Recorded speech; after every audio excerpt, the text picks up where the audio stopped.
بخاری شریف کی روایت میں ام عائشہ صدیقہ رضی اللہ عنہ فرماتی ہیں کہ میرے پاس ایک حبشی عورت آیا کرتی تھی، اور آ کر وہ اس طرح پہلے اس کی بول تکلم یہ ہوتے تھی، وہ کہا کرتی تھی کہ ہار والے بھی کس اللہ پاک کی عجائبات میں سے ہیں کہ اللہ پاک نے مجھے دار الکفر سے دار الاسلام کی طرف نجات عطا فرمائی۔ فرمائی یہ بات کہتی تھی، جب بار بار ان کے پاس آنا اس حبشی عورت کا تھا اور وہ اس کی زبان پر یہ تکلم ابتدائی یہ باتیں ہوتی تھی کہ ہار والا قصہ اللہ پاک کی عجائبات میں سے ہے، تو فرماتی کہ میں نے اس سے خود پوچھا کیا معاملہ ہے اس کا، یہ جو آپ اپنی زبان پر یہ بات لے کر آتی ہوں۔ اس نے کہا کہ میں فلاں مقام پر رہتی تھی، اور وہ یہ مقام میں کہ میری دنیاوی اعتبار سے انتہائی کمزور تھی، میرے پاس اسباب دنیا کوئی نہیں تھا، غریب گھرانے سے تعلق رکھنے والی ہوں۔ پھر فرمایا کہ پھر یہ ہوا کہ ہمارے اسی محلے میں وہ کسی بچے وہ گلیوں میں جاتے ہیں کھیلنے کودنے کے لیے، اس کے وہ گلے پر وہ ہار تھا سرخ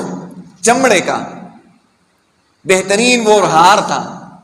وہ اس کے گلے میں تھا۔ بچے اپنے گھروں سے نکلے گلیوں کوچوں میں کھیلا کرتے تھے، کھیلنے کے دوران جب وہ بچی واپس اپنے گھر گئی تو گھر والوں نے دیکھا اس کے گلے پر ہار نہیں ہے، تو انہوں نے کہا کہ ہار کو کس نے چوری کر لیا ہے؟ فرمایا کہ وہ جو چوری کا الزام آ کر میرے اوپر ڈال دیا، کہا کہ چوری اس نے کی ہے، پھر کہا کہ وہ اس طرح ہے، خوب میری تلاشی لے لی، یہ سارے کے سارے اس بچے کے خاندان والوں نے، اس بچی کے خاندان والوں نے میری ساری تلاشی لے لی، یہاں تک کہ بخاری شریف کی روایت میں فرمایا یہاں تک کہ مجھے ننگا کر لیا اور میری تلاشی لیتے رہے، اور میرے پاس وہ ہار وہ برآمد نہ ہوئی۔ جب برآمد نہ ہوئی اسی دوران اللہ کی شان یہ ہے کہ چیل نے اس کو گوشت کا ٹکڑا سمجھ کر اٹھایا تھا، فرمایا بالکل ان کے سروں پر آ کر اس نے وہ ہار کو پھینک دیا جب چیل نے، تو اس وقت واضح ہوئی ان کے اوپر کہ چوری میں نے نہیں کی تھی،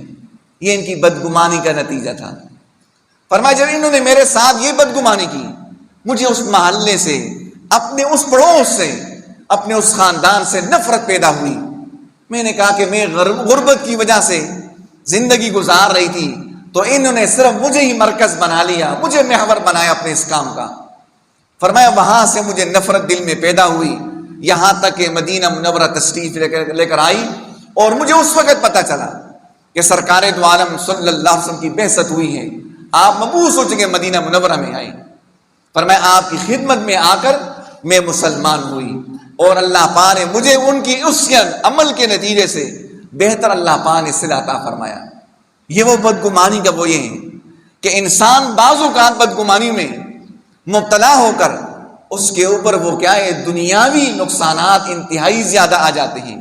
خود بڑی شرمندگی حاصل ہوتی ہے، آخرت میں تو ہے ہی لیکن دنیاوی میں معاملہ یہ ہے۔